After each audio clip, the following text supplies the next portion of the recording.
This is Ahval Online, meeting point of accurate news and free comment on the current affairs of Turkey. Welcome to our podcast series.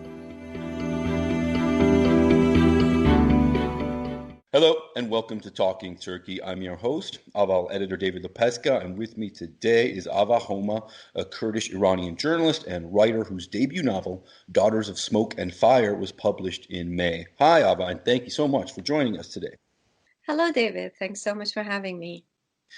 You are welcome. We are speaking on Tuesday, August 4th, the day after I finished reading your novel, and I must say it's really something. It took you 10 years to write, and I could feel that. It's dense, it's dark and heartbreaking, it's powerful and hopeful. It's about a girl coming of age in a deeply conservative and misogynistic society. It's about living under a heartless, authoritarian, even totalitarian regime. It's about the power of the sibling bond. But most of all, it's about the plight of the Kurds.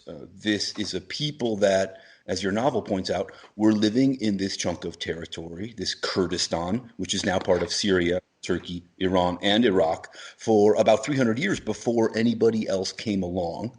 They were promised their own state by Western powers after World War I, then denied it a few years later when the Treaty of Lausanne set the borders of Turkey and set the Kurdish people on the path to resistance, rebellion, conflict, and unfathomable suffering, which has today won them a measure of autonomy in Iraq and Syria, but not in Turkey and Iran.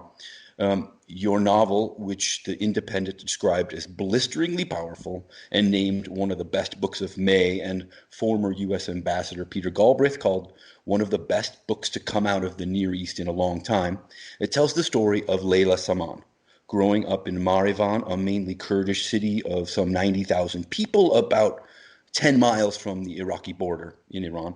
The novel opens on the day Layla's brother Chia is born, which happens to be March 16, 1988, the day Saddam Hussein launched a devastating chemical attack on Halabja, Iraq, killing thousands of people and injuring thousands more with nerve agents and mustard gas in the waning days of the Iran-Iraq war. Halabja is the hometown of Layla's father, Alan, and we see him devastated and heartbroken on the day his only son is born. So right away, the reader gets the sense that a few moments of joy in this world are likely to pass by unsullied by darkness. This idea that, like, however lovely today might be, disaster looms.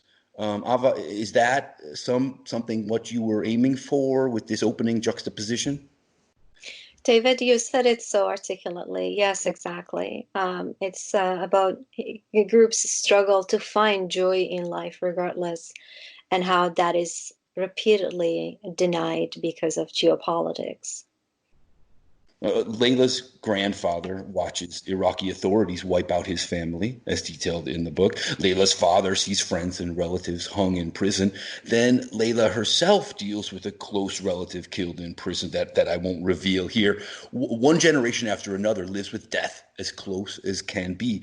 You left Iran at age 24, and you have written that growing up as a Kurdish girl in Iran, you learned at a young age that being alive was an act of subversion. I wonder if you could expand on that a bit and how it's kind of examined in the book. How did it feel to come of age, knowing that your life meant next to nothing to the state, to the police, to the very people whose responsibility it was to protect you? So, David, there is no real and simple, straightforward answer to your deep question. It's a question that you deal with from the moment you learn your name. And you know that you belong to this group that have been targeted for annihilation. And that's a question that stays with you, I suppose, for the rest of your life, because you're wondering why, how can I make meaning out of it? How can I then be in this world? Why am I so hated? How can I be strong? And then one side of the story is that you're told that, hey, the fact that you're even alive, that you're breathing, that you get to say, hello, I'm Kurdish, that in itself is a victory. But is it really, when you're denied the most basic things that so many people, we don't live in a beautiful, just world, but most people around you have all the things that then you are denied. So it creates a lot of questions. It creates a vacuum within you that you take generations really to fill out, mostly in vain, but also it gives you a sense of victory that, oh, I'm still here, I'm alive, I'm breathing, I'm going to claim my identity. Even though that's not always the answer, as you know, the tendency to assimilate and to pretend that these things don't exist is also a common way of dealing with all the pain. But what the book does in itself is examining different ways that a group of people, mainly in one family, four members of the family, react to this reality in four different ways. We have the father who is constantly following the news, but he doesn't have the metabolism and the ability to make any sense, anything out of it. So it keeps killing him inside constantly, even though he's alive. We have the mom who would rather not hear about anything, not think about any of those things, and go on her own, adventures, sexual adventures. We have Chia, who is in this, the brother, head in and wants to, he thinks there must be a way to bring this perpetrator to International Criminal Court one day, if only he studies hard, if only he's smart enough to get into one of these competitive universities. And here's Layla, who wishes that she could, detach her life from politics and just follow arts. And while these four individuals think that they have decided in different paths, their paths constantly intertwines, and one individual's decision inevitably impacts everyone else in the family. So to answer your question, this is something that I guess like at each stage in your life, you try to find a different way to answer it, and maybe there's really no answer to it. Mm, mm. I thought it was interesting. I saw in a recent interview you said that the coronavirus pandemic has given the rest of the world a taste of the insecurity of being a Kurd in Kurdistan. Yeah, I was hoping that now now that people, rush to this, civilized people who have lived in safety their whole life. You see them rushing to, Walmart and grabbing toilet papers and fighting over rice and things like that. And for a moment you say, yes, exactly. We're all human. This is what happens when we are afraid for our lives, afraid for our safety, afraid for whether or not there's going to be, enough food to feed your family and all of that. I also like when the corona first came, I thought more about, because to me borders have never made sense. I don't have a country, and that is so different because everyone else that I know has a country and relates to it and has passions for it. And so this idea of what does it mean to float in this world without having a country has always been a challenge and a question in my head.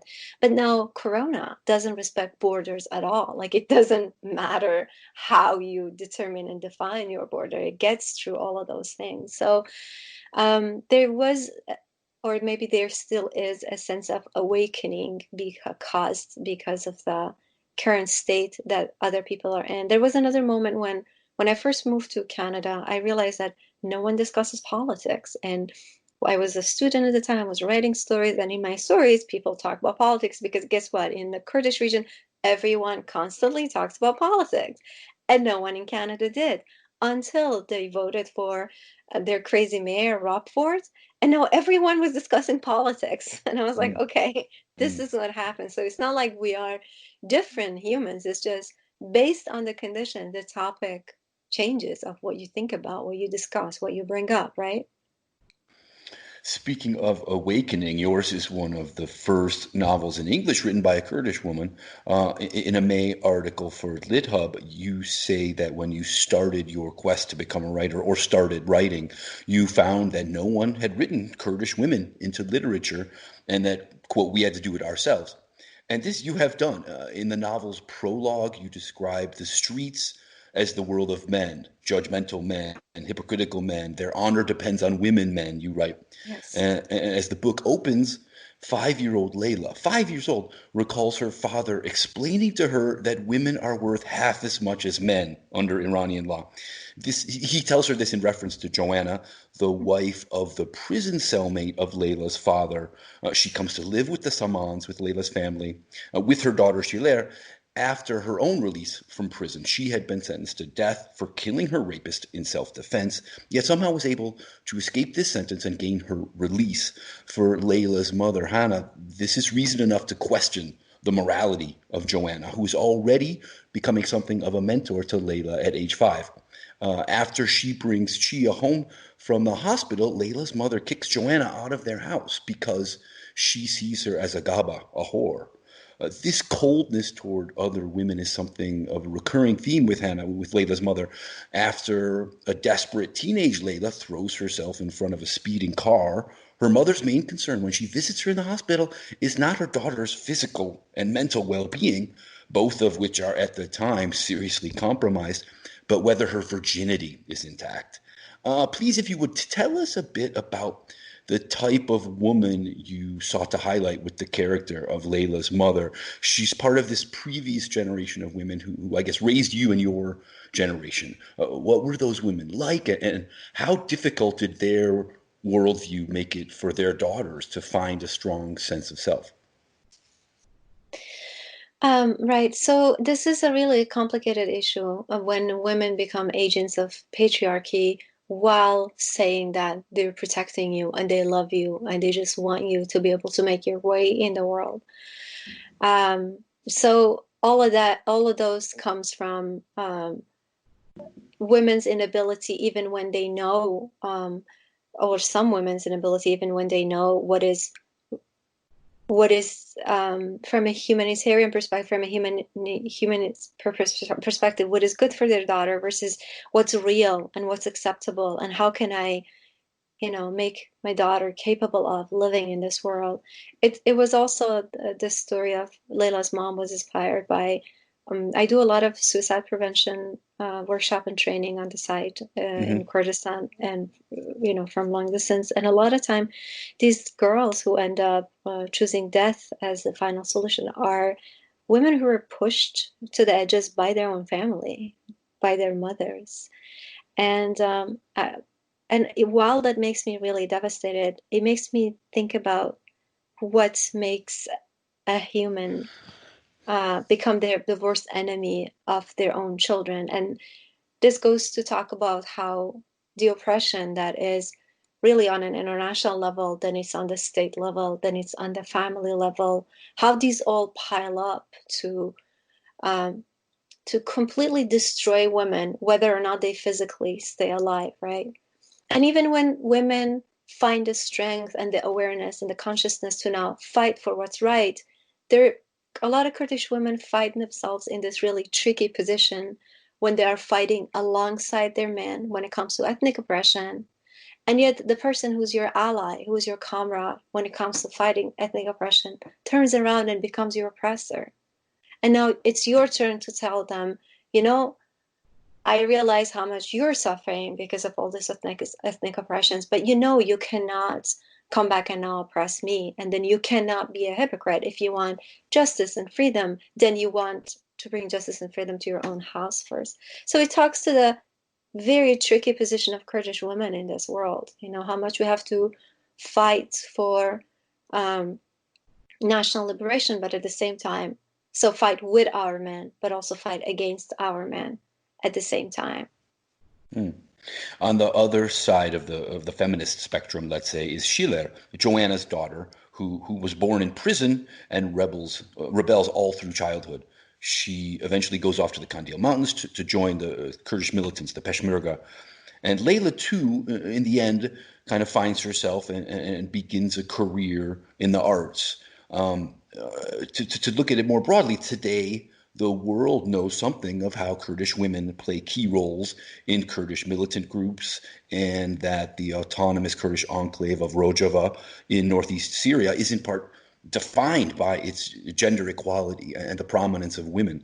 In Turkey as well, the main Kurdish party fills most leadership positions with both a male and a female, such as former co-leaders of the party, Selahattin Demirtas and Figen Yüksekdağ, both of whom are sadly in prison today.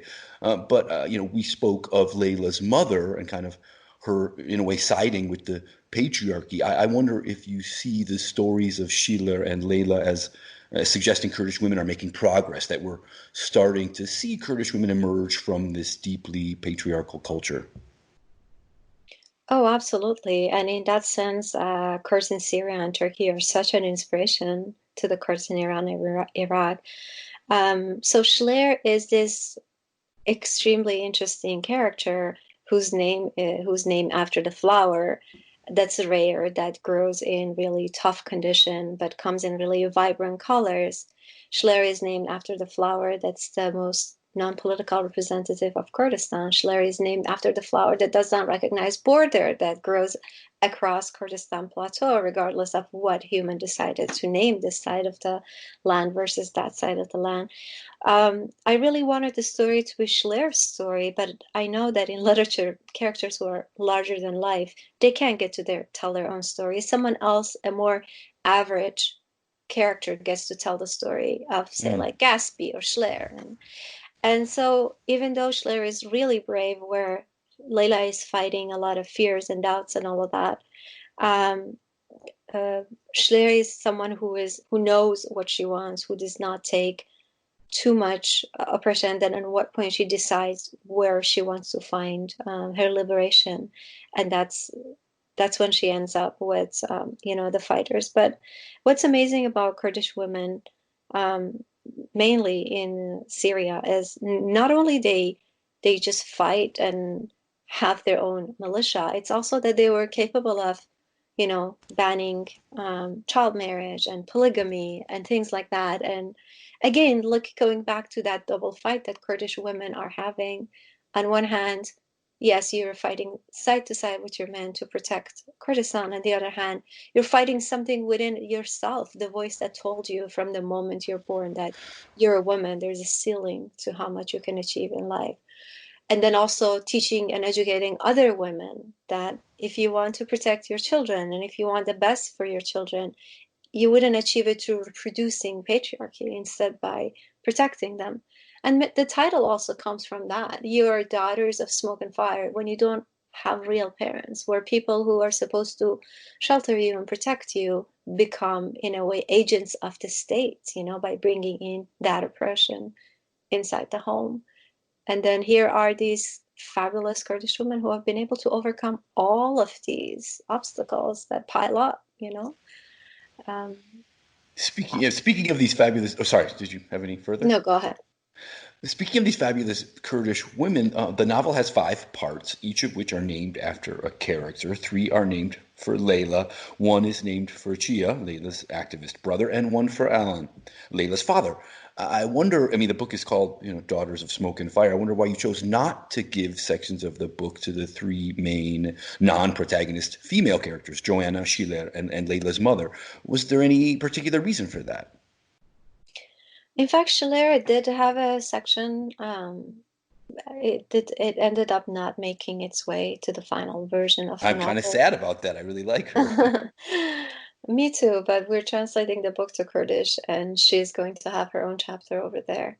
But what I was trying to examine, because when I first wrote the book, Alan had an entire manuscript. I was looking at intergenerational trauma and how Layla and Chia inherited trauma that they didn't witness firsthand. Their parents did, their grandparents did. So that was something I wanted to explore. And Alan's story had to be there because of, again, because of how he then tried to do his own activism, and he fought for justice, and he was the one who was tortured. And just because of how all the options that he had, but also I really wanted, here's the dilemma of a novelist. On one hand, you have this world that you're imagining and you wish that things were like that. On the other hand, if you decide to create a realistic novel, then there is so much that you cannot do. For example, you cannot idealize life under oppression. You cannot idealize the situation of women. You want to do justice to what's actually in there, the reality of the situation, while offering glimpses of hope and strength and resilience. So these were really tough decisions that I had to make all the time, Am I creating something as I wish they were, or am I trying to stay honest about what I saw, what I experienced firsthand, what I know the society is moving ahead? Because while Kurdish women in Syria, and I mentioned this in my talk at the UN too, while they're the one who are so empowered and liberated, Kurdish women in Iran are committing suicide. Yesterday, a 16-year-old committed suicide because her father was trying to marry her off. And when I digged deeper and contacted people that I know in her city, they told me that her father had imprisoned her for months because he was a drug addict. He wanted her to marry this older but richer man. And so this is the reality that is going on. And as a novelist, yes, you know that YPG is there and it's true and it's real. But also coming from Rojava and knowing so little is said about Rojava, how much can I bring the realities of Rojava into the realities of Rojava? Mm-hmm. Talking about your writing process, Farzad Kamangar was a Kurdish school teacher in an Iranian village who was imprisoned for being a member of the resistance, despite no evidence to this effect. In a series of letters, he detailed his suffering and his thoughts until he was executed in May 2010, just over 10 years ago. You write in the epilogue to the novel that you sobbed for hours upon hearing word of his death in Toronto at the time, and still looking to establish yourself as a successful writer. But Farzad's life and death taught you that giving up was the worst idea and inspired you to write this novel. I saw in a recent interview, you said, "I imagined if Farzad had a sister, what would she see? How could she find the strength to carry the torch passed on to her when so many women around her do themselves in?" So, I mean, you just mentioned the story of this woman who just did herself in yesterday. So how did Layla find this strength? And what does her story tell us about Farzad and his struggle? So David, in terms of why Farzad was able to shake something within me is, I've obviously read the stories of all these larger than life people all over the world, right? But it was something else when the person who was able to keep his humanity intact despite everything else was a Kurd, almost my age, from Rojava. I think the closer people are to you as a person, the more inspiring they are, in the sense that you're more allowed to say, if they could do it, perhaps I could do it too. So, yes, I had read, work by a lot of, I really like to read a lot of Black literature and Jewish literature and indigenous, just to see how they were able to deal with their situation and their extreme oppression and suffering that they went through. And there were people who would inspire me, but no one shook me the way Farzad did. Because here's this guy being tortured because he has Kurdish ringtone on his cell phone. And yet he comes out and he talks about, the beauty of the mountains and the sounds of Kurdish music. And to me, that was unreal. To me, that was something that would only happen in books, not in real life. And here he was saying, oh, well, yeah, it is possible.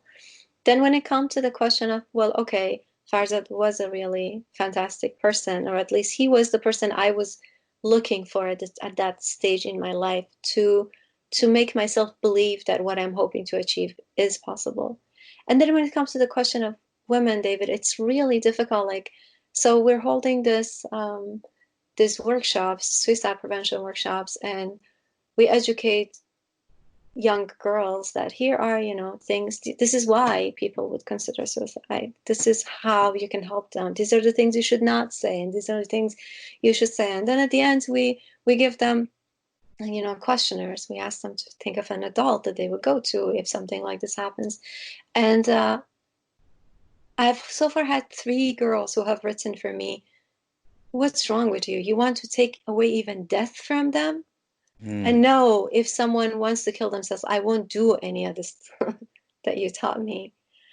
And that is so horrific, and yet so honest, and yet so raw, so naked, because what am I doing? Am I taking away the last option from them, really? So then if you want to to tell a person, a woman in the Kurdish region that, you know what, life is worth living. It might, you might want to continue fighting for a little bit longer. You might, if you don't have any ways to fight, maybe you want to hold on for a little bit longer. But is it really the message that you want to give them? And then, so then three questions that I constantly grapple with. One, should you go on? Two, if you decide that you do want to go on, how? And then, like, why and how? Should you? Why and how? Usually, people, like when you read Holocaust literature, people can go on if they have someone or something that they want to stay alive for.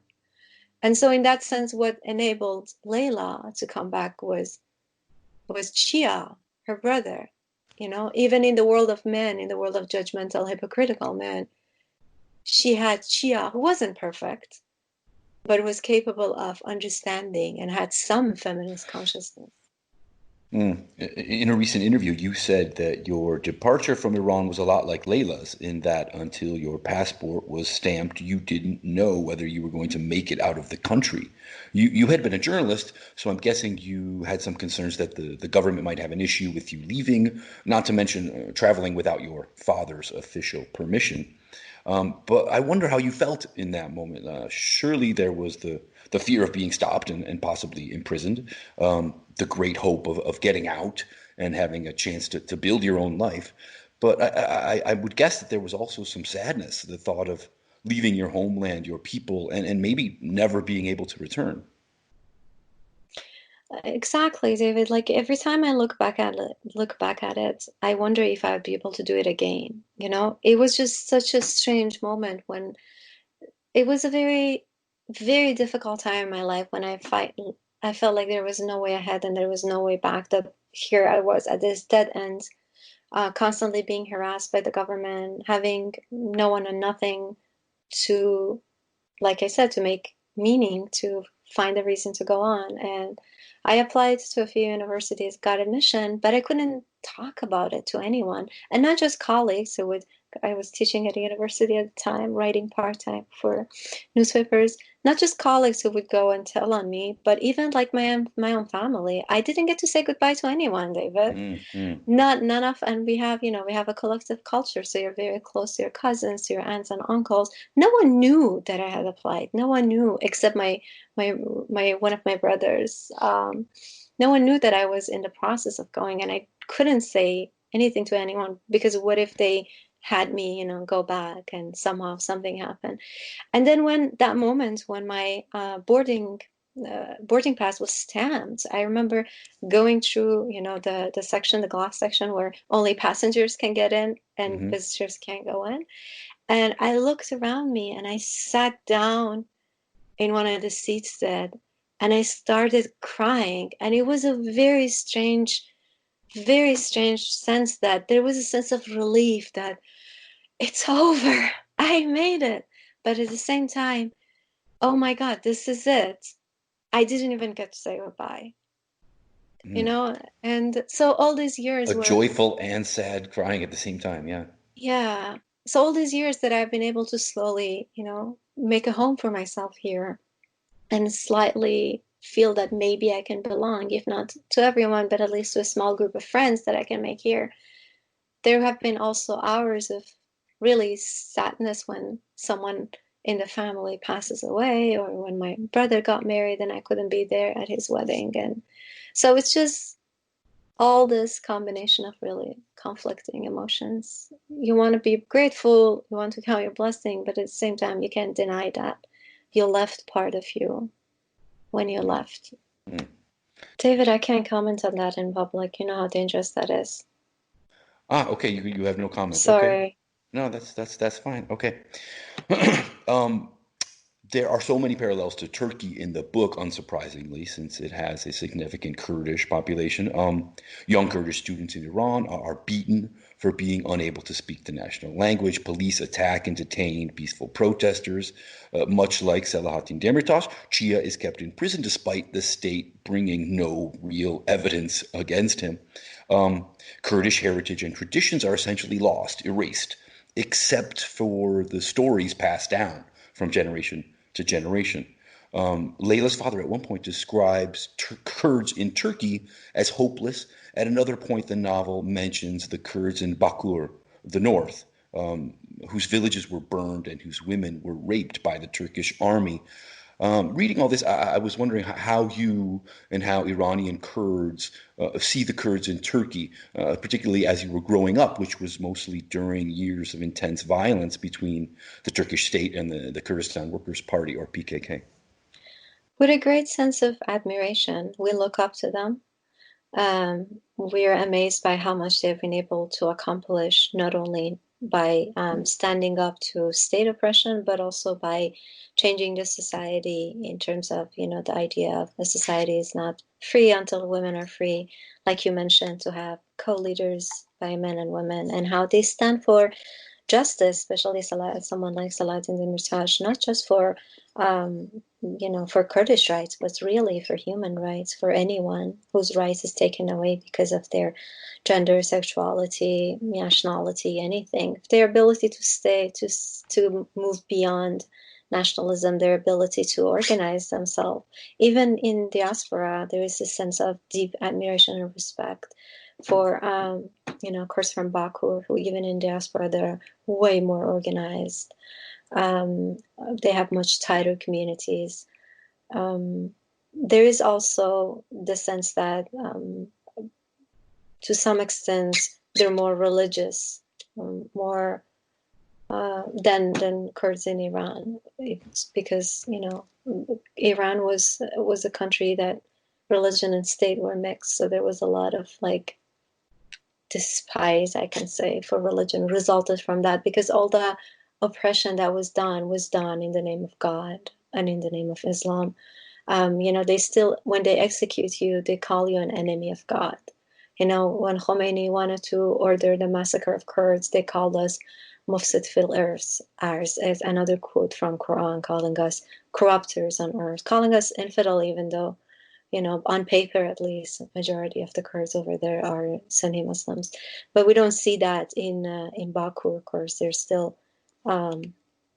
They still tend to rely more on their religion. Not always, but I'm generalizing here.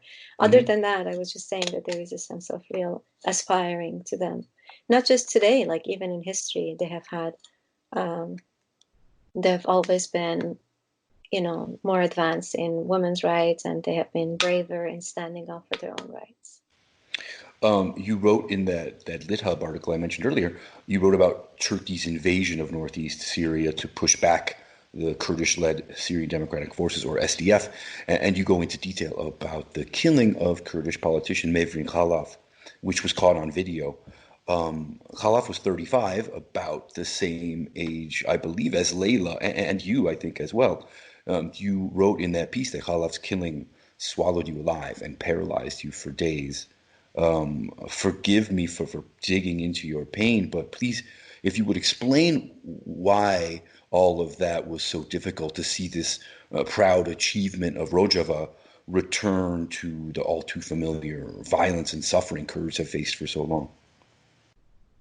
So one of the things you learn as a Kurd is even when you have a little bit of joyful time, happy time, some freedom, it is going to be crashed, and it's short-lived. And Rojava was really the beacon of hope for all of us. This was this place when we thought so much is possible. Everything that we dreamed for and fought for was finally possible in so many ways, in terms of, gender egalitarian, the bottom-up power structure. In so many ways, Rojava was this heaven, this paradise for us, this thing that was possible, that was happening, that was on earth, wasn't perfect, wasn't beyond criticism, was really the best that had happened to the Kurds. And then, even though borders have been playing a significant role, and I don't deny them, but the Kurdish sense of solidarity is really beyond the borders. So every time there is an achievement, so the happiness and achievement of Rojava was for all of us the same way Dersim massacre or Halabja massacre was everyone's pain, regardless of the borders. And when that was crushed, and so willy-nilly, so just out of one tweet and happening before the wide eyes of the world, and um, it's just I was crippled. I was literally crippled. I couldn't function for 3 days. I just was unable to do anything. And the other thing, the question about pain and personal pain, is this is something I've struggled with as a journalist. Every time I interviewed a prisoner's family, heard the pain in their voices, the hope they had that the exposure might save their loved ones, and then Iran went ahead and executed the prisoner, the dissident, really for just their belief, and called them, like you said, called them a terrorist too. I would go through these stages of being unable to function, and then trying to put myself back together and saying the only way I can do something is if I can, regain the lost power. It's really ongoing. Should I get up? How? Why? Should I get up? How? Why? In that LitHub article, you also wrote that thanks to this brutally painful and difficult history, Kurds have become masters of rising from the ashes, of actually getting up, as you say. Without going into detail, this sums up to some extent the story of Layla. I wonder if the book's ending is a sign of how you see the Kurdish story today. You just described Rojava as a sort of paradise, despite the Turkish incursion that was launched late last year. It still exists today, and one might say the Kurdish cause is today getting more international attention than it ever has. Would you say that the Kurds today have reached a place of hope and promise more than in, say, decades? Whether or not the promise has been external, the internal hope and resistance has been alive. It's just amazing, honestly, David, that we're still alive despite all sorts of, ethnocide, cultural genocide, and all of that. So, yes, I believe in what I said, when the strongest motto or slogan is Barkhodan Giana, resistance is life. It really is. We cannot define ourselves in our ability to stand up, to create, um, you know, more leaders, and especially women have been able to achieve so much. Kurdish women, we have poets, we have parliamentarians, we have painters, we have, there are more, as more and more Kurdish women are able to apply the idea that resistance is life into their own lives. And despite the injuries, they stand up and still keep going. They inspire more of us. We know that if it's possible, that if they could do it, then I can do it too. And absolutely, like, what is life without hope? What is fighting without resistance? We can't just give in, can we? So Okay, one last question I just wanted to ask. I saw something you said in a recent interview. You said oppressors are so unoriginal, they all use the same methods. That's why we can win, because they're so dumb and afraid and predictable. The problem, you added, was that the oppressed had a tendency to turn against each other. This made me think of Layla's mother and her father, actually, as well, who disavowed her. But it almost sounded like you blamed the Kurds just as much for their continued oppression as you blamed their oppressors. that's actually not true. I was only looking at human condition and how we internalize oppression.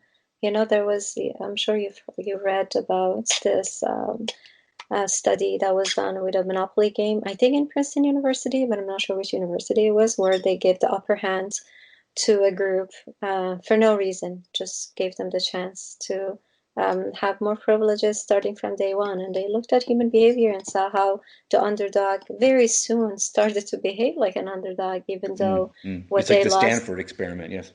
Yeah, Stanford experience was another one with the prison guards, right? So I was saying, even though as humans we are, because I always look at us as our on default we have our default, and then we have the things that we're wired for, we're conditioned for over centuries, right?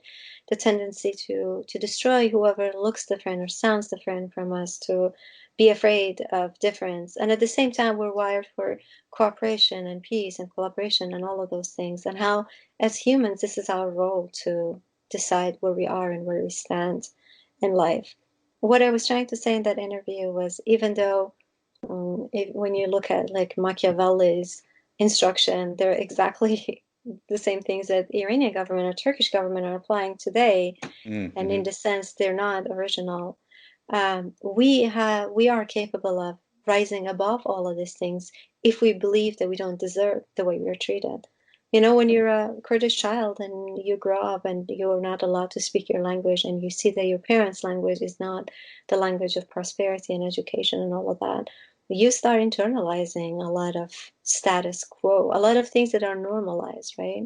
And that by no means I'm trying to blame the Kurds. I don't say that we are beyond criticism. Of course, there is criticism, but I was saying that despite our general tendency to internalize what's normalized, the oppression that's normalized, we're also capable of uniting and seeing beyond that.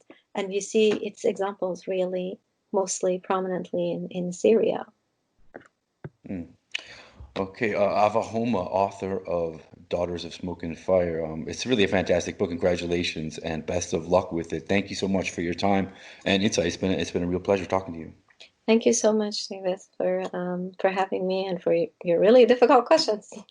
You are welcome.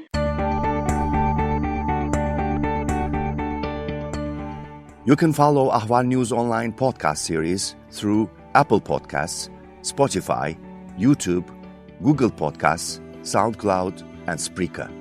All you need to know about Turkey is here, for your ears, mind, and attention. Thank you for listening to our podcast.